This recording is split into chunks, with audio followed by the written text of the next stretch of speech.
Today's topic is going to be about what is the role of your hips while sprinting.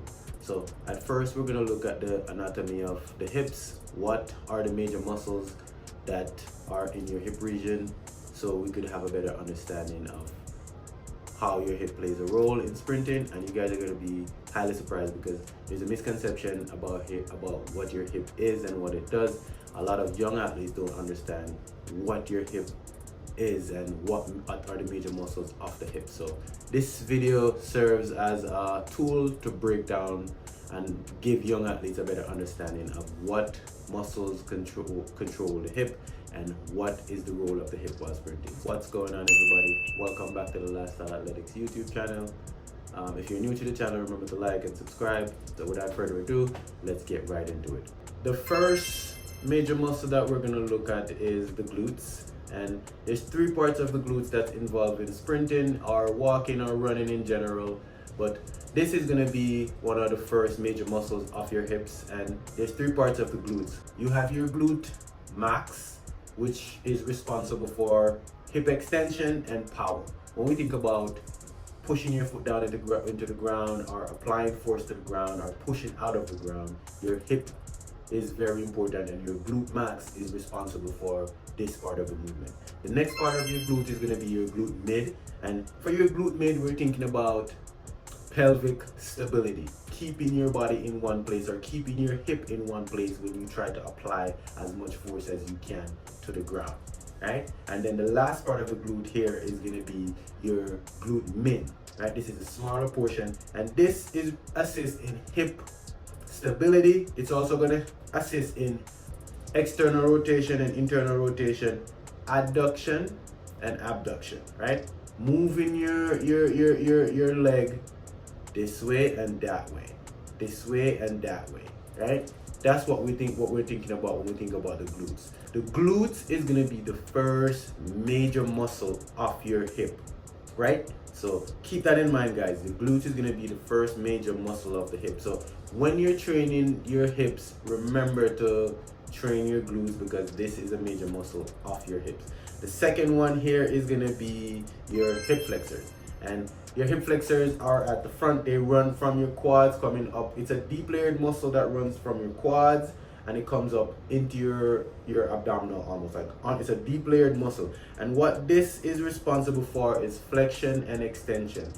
When we think about driving the knee up or pushing the foot into the ground, if you have weak hip flexors, this type of movement is going to feel really hard. It's going to be strenuous and you can end up hurting yourself, right? Your hip flexors is going to be the next major muscle of the hip, and it's responsible for flexion and extension.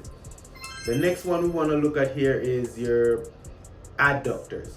Your adductors are responsible for adduction, hip adduction. And when we think about hip adduction, it's moving your leg outwards and pulling it towards your center of mass. You want to move your leg out and pull it towards your center of mass, right? It's pulling your leg towards you. The next one we're going to look at here is your hamstrings.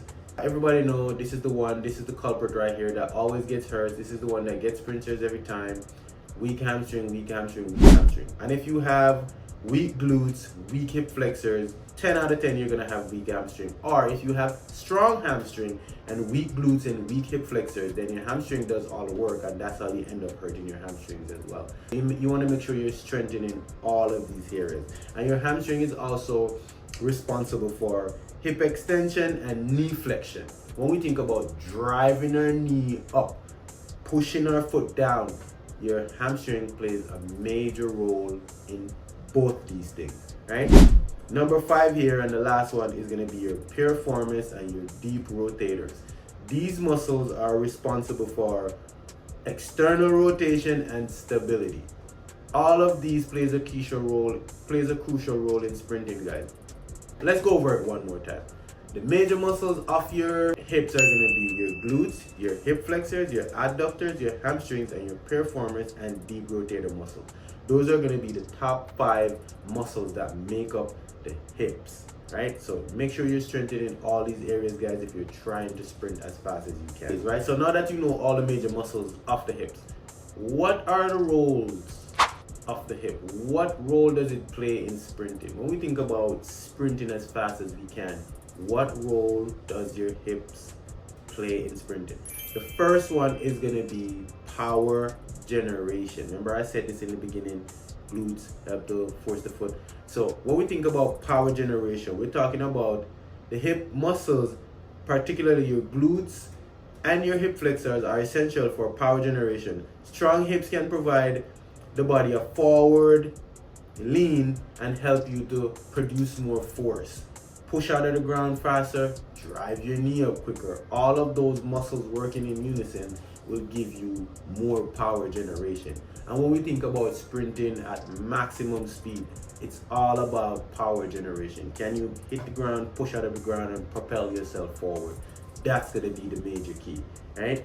The next thing the hips help with here is stability and balance, right? If your hips are aligned, and all of these muscles are working in unison, you're not gonna create a lot of braking force. You're not gonna break your form while you're sprinting. You're gonna be balanced and stabilized so you could control the force and use it to your advantage and propel yourself forward, right? If you have weak hips, you cannot control the force, you hit the ground, and this is when athletes get injured, right? The next thing here is what the hip helps with is when we think about stride length and frequency. Can you open those strides? Or is your hamstring strong enough, or your glutes or your hip flexors strong enough to stretch a little bit more and give you a little bit more range with frequency? And remember guys, stride length and stride frequency is how you run fast, right? If your hips are weak, you won't be able to maintain stride length and stride frequency for a long time. You want to make sure you're focusing on trying to strengthen your hips. That's going to be the next major thing that your hip is involved in when we think about sprinting as fast as we can. The next thing here is going to be energy efficiency.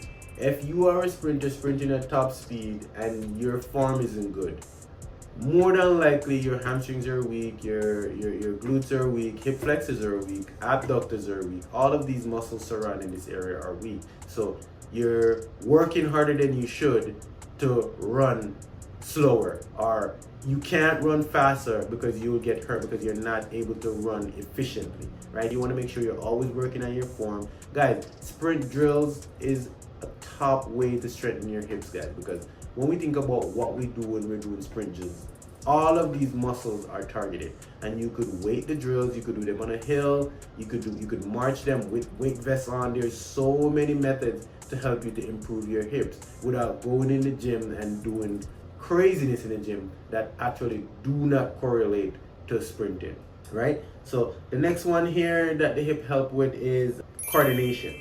When we think about all of these muscles working together, you get the correct form, right? You get the good power generation. You can apply force in the track and push out of the track, and you can control that force and propel yourself down the track as fast as you can. So coordination is going to be the next thing that your hip help with, right? And then the last thing that we want to talk about here, that a major key, is injury prevention, guys. If you have a strong structured hip overall, if your glutes are strong, your hamstrings are strong, hip flexors are strong, right? Piriformis muscle is strong, abductors are strong, you're less prone to injury. You could run faster, carry that speed for longer without breaking down, right? So I hope this video makes sense to you guys. I want to keep coming at you guys with more videos like this, just breaking down the aspects of the body and how these areas is very important for sprinting, and teaching young athletes to understand their body a little bit more, because I coach a lot of young athletes, and I find that when an athlete understands what muscle this is and how it works, they better understand how to move their body. And it's like a light bulb when I teach a young athlete that this is your hamstring and it's responsible for this part of a movement. It's like a light bulb come on in their head. They know how to sprint, and it creates more body awareness, because if an athlete come to you and they're like, yo, the back of my leg hurts, you don't understand what that means. But if you can articulate to them that this is your glutes, this is your hamstring, and these areas make up your hip, when you're sprinting, pay attention to if you're feeling anything in these areas to let me know. It just creates better communication between the athlete and the coach. Guys, welcome back to the Lifestyle Athletics YouTube channel. If you're new to the channel, remember to like and subscribe. And then to the next video, Rockstar Kato here, and I'm out. If guys, I look at all the comments. So if you guys have any questions, drop it in the comment section and I will get back to you guys as soon as possible. I read comments, guys. Until the next video, share the video with somebody who you think is gonna find this video informative, and we out. And you know I'm running back. I want all the noise on the track, running laps, yeah. Like I'm Rock Troy, I'm living fast, switching lanes.